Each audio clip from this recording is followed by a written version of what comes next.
320억이고 2023년 공시지가는 295억으로서 7.9%가 하락되었습니다.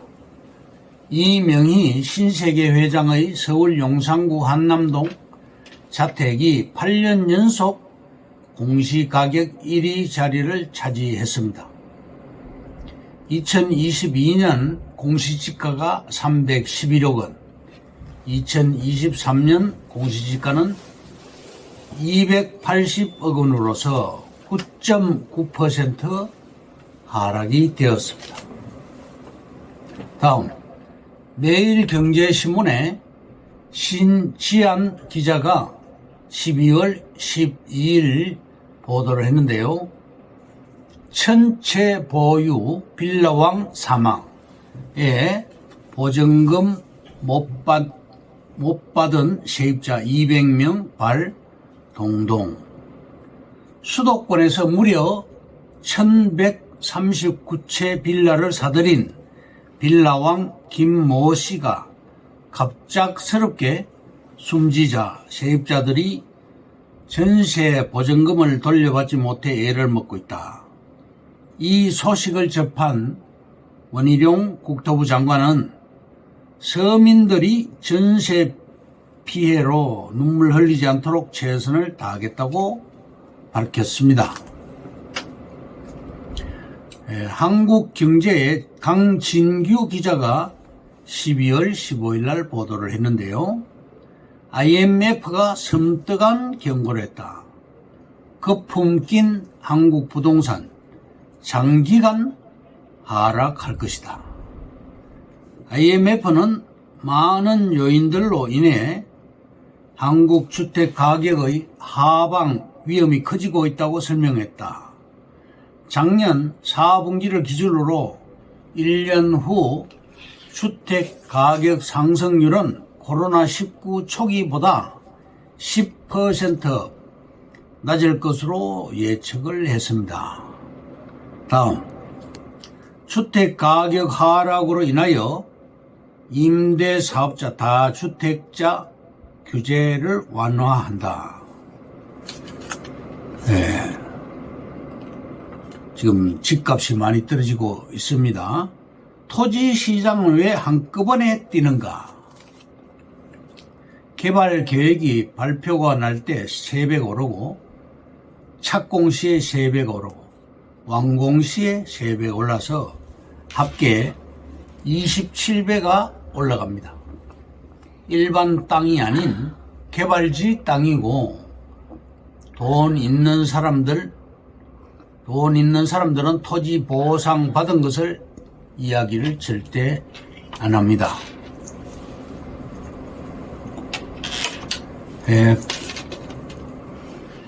개발지 반경 30km까지 땅값이 올라가게 됩니다.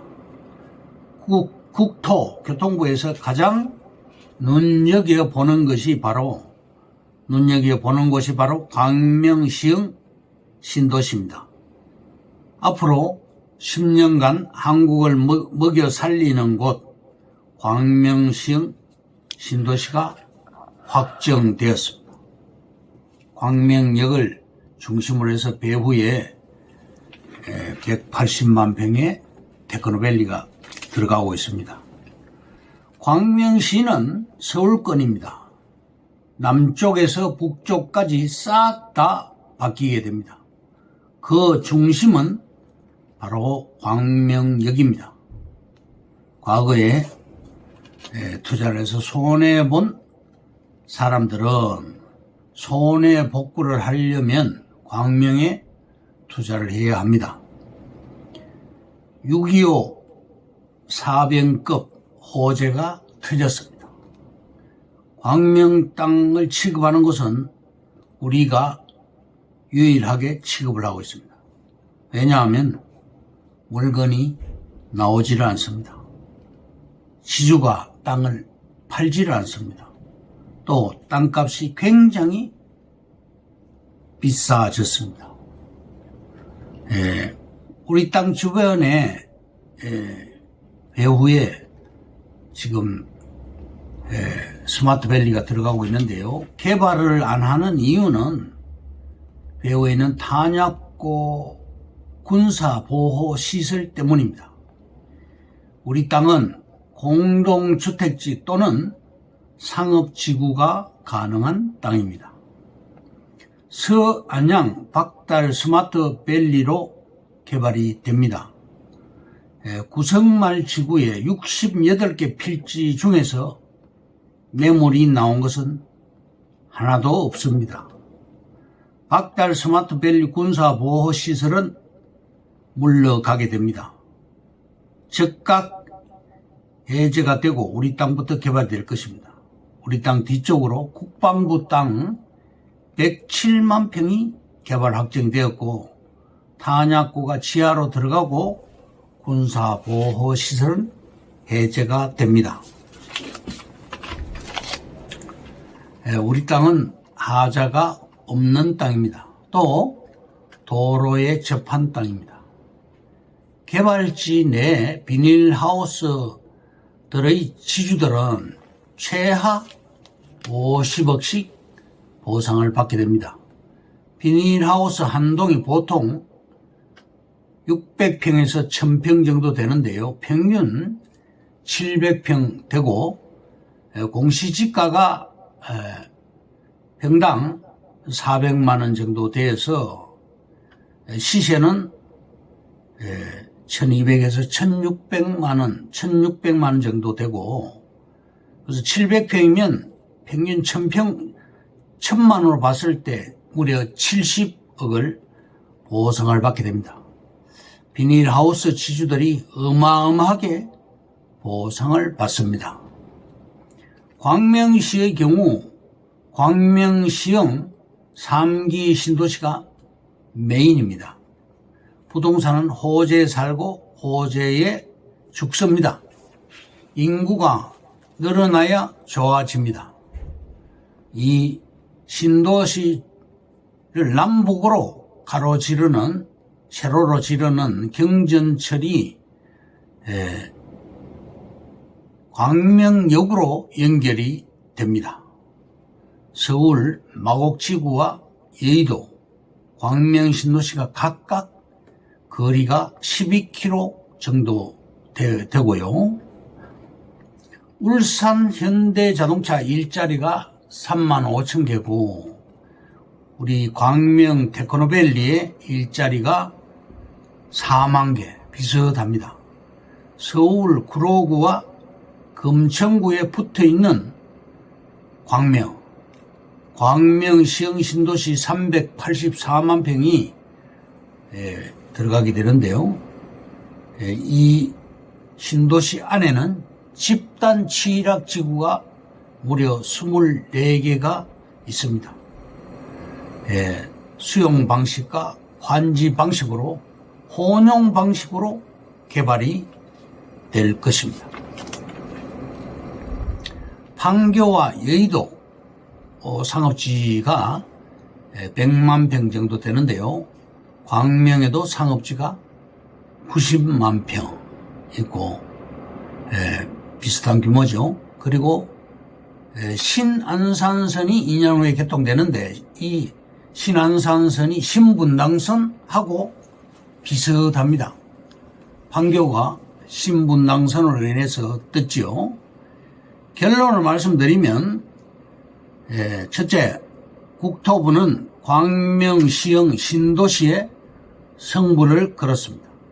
토지 보상비가 무려 8조에서 10조가 풀리게 됩니다. 광명시형 테크노밸리에는 앞으로 4만 명이 출근할 것입니다. 둘째, 광명시형 신도시 교통은 4통 8달로 연결되는 그러한 입지입니다. 세 번째, 2024년도에 2년 후죠. 신안산선이 개통이 됩니다. 따라서 이 광명시형 신도시는 분당급으로 바뀌게 됩니다. 분당 신도시와 비슷하게 될 것입니다. 신안산선이 신분당선하고 비슷한 그러한 아주 우수한 그런 전철 노선이 됩니다. 네 번째, 광명 땅 취급, 우리가 유일하게 취급을 하고 있고요. 물건이 나오질 않습니다. 평당 100만 원부터 시작해서 현재 평당 2,400만 원까지 상승을 했습니다. 우리 땅 뒤에 있는 박달 스마트밸리 107만 평이 개발됨으로써 군사 보호시설은 물러갑니다.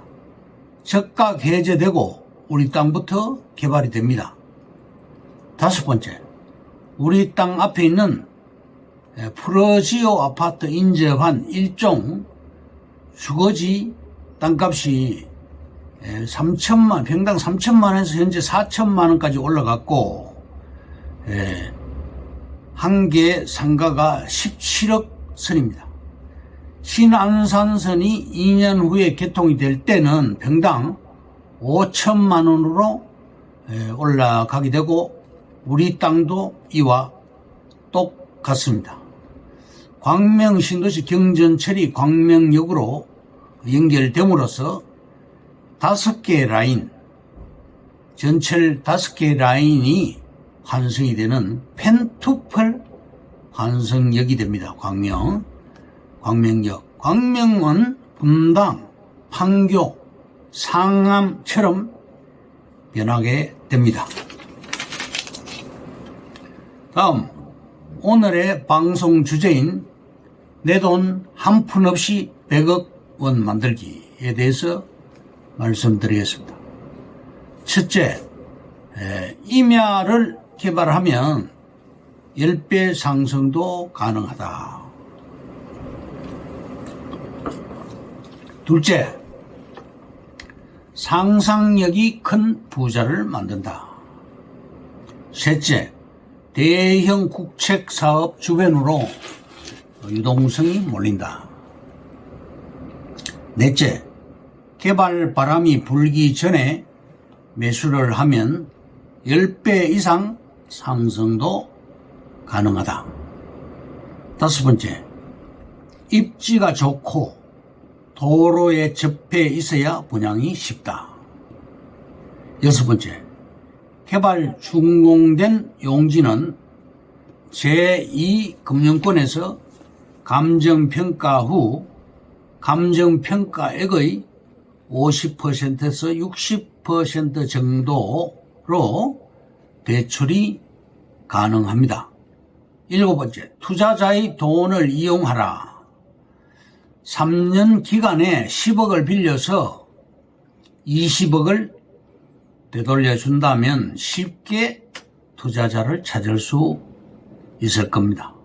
사례를 들면 5,000평을 평당 30만 원에 매입해서 15억이 들어가죠. 또 공사 후에 분양가를 평당 150만 원으로 해서 분양을 할 때 75억의 수입이 생기게 됩니다. 그러면 차액이 60억이 생기죠. 비용을 빼고 총 수익금은 33억 원이고 순이익은 22억 원이 됩니다. 10억을 뺐을 때. 그리고 다음부터는 투자자의 도움 없이 내 돈으로 할 수가 있어서 100억 원 정도의 큰 부자도 그리 오래 걸리지 않을 것입니다. 또 투자자가 안전장치를 요구할 시 저당권을 설정해 주면 됩니다. 은행 생리를 잘 이해하게 되면 대출 가능하고 사업성이 좋으면 PF 대출도 좋습니다. 프로젝트 파이낸싱이죠. 여덟 번째, 건축업자들이 분양이 안 되어도 부도가 안 나면서 분양시장에서 갑으로 존재하는 것을 이해할 수 있을 것입니다. 아홉 번째, 100배 오를 지역, 대한민국 1%의 상류층은 토지 투자를 안 하는 사람이 없습니다. 수도권 신도시나 행복도시, 국가산업단지 주변의 경우 100배도 올라갑니다. 사례를 들면 세종시 투자의 경우 세종시 토지에 100배 올라간 지역이 있습니다. 첫째, 2차 선변 토지 용포리 외 100배 올라갔고요. 또 접경지 주변 도시계획 대체지 장군면 봉안리 외 100배 올라갔고요. 주변 도시를 잇는 도로 주변 장군면 봉안리 외에 61배가 올라갔습니다. 전원주택 조성지역 금암리 외에 60배가 올라갔고요. 산업단지 조성지역 고덕리 외에 25배가 올라갔습니다. 10번째, 2003년 평당 10만원 하던 땅이 2017년도에 평당 1000만원으로 뛰어서 100배가 올라갔습니다. 행복도시 주변 마을 영길리, 내판리, 부강리, 대방리, 황룡리, 호탄리, 신촌리, 용포리, 도계리, 봉안리, 또 금강 주변 땅들이 많이 올라갔습니다. 11번째, 땅 투자 노하우. 인구가 증가하는 지역을 1순위로 투자를 하라. 개발 가능성 있는 미래 가치로 접근하라. 인터넷이 아닌 발품을 팔자. 새로운 투자 대안인 공동 투자를 하라. 투자 네트워크를 구축하라. 이상으로 김종호 부동산 TV 제241회 방송을 마칩니다. 김종호였습니다. 감사합니다.